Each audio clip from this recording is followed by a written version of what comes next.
with an event like the Olympics, one of the things we see is that it's an international story, obviously. It has a national level story arc as well as one that could be individual to specific markets where, say, athletes may be from or where there is a training center.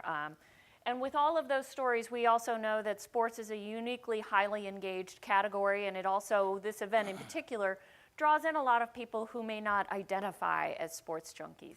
So we really saw a lot of opportunity here to reach people who are highly engaged and very loyal,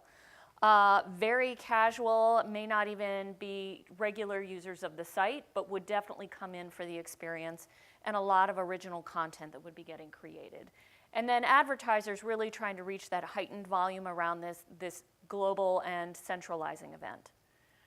Out of this then, there was a lot of coordinating complexity, and this is where, when you're pulling together an event of this scale, one of the things we automatically look for on the product organization side is how can we find efficiencies? Where do we find ways to optimize all aspects of this? When you think about a 14-hour time difference between Pyeongchang and DC, one of the things we had to factor is who was going to turn on feeds at 5 o'clock in the morning, or in particular, when you get an email from one of our videographers from the ski slope on at 5:30 in the morning about where is the video that they just thought was going to be featured, which happens. One of the things you find out is like the complexity of layers here really is where you start to align on how do we then get complexity out of the system.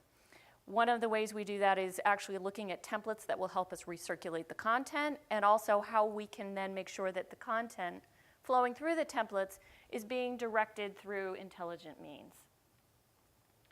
So with that in mind, when we think about that, there's also the added piece of editorial standards, whether it's our own network original content, if it's third-party content, if it's information that's coming from our users. How are we maximizing all of those experiences and driving both user value, so they're always seeing something fresh and new from constantly changing and evolving events, to also providing value for people who are trying to reach those viewers as advertisers.